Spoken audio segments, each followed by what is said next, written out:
Професори, аналитичари и граѓански здруженија своите забелешки и предлози околу интервенциите во Уставот кои произлегуваат од Преспанскиот договор ги образложија на првата јавна расправа во владата пред премиерот Зоран Заев. Премиерот порача и дека некои од предлозите кои доаѓаат од опозицијските партии се прифатливи за двете страни, се со цел подобрување на нацрт амандманите пред финалната верзија.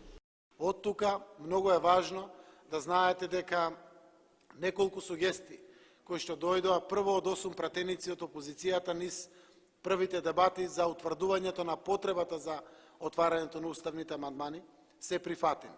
Нови предлози кои што доаѓаат се во делот на примената за дома, и тоа од пратеникот Панчо Минов, но и од други пратеници, дека сето тоа треба да се образложи во еден прецизен детален дел, кој што не е надвор од договорот од Преспа.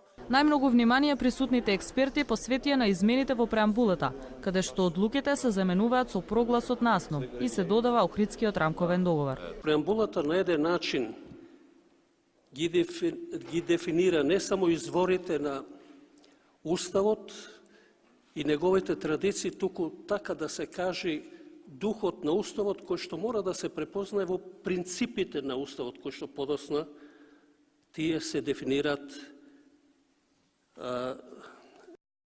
Треба да се каже дека промените не го загрзуваат, не задираат во него. Тоа е важно, бидејќи Уставот се потпира на тоа. Тоа ја држи нашата структура на политичкиот систем и концепт на права и односи меѓуетнички на таа граѓанска основа. Јавната дискусија доаѓа по усвоените нацрт амандмани во собранието.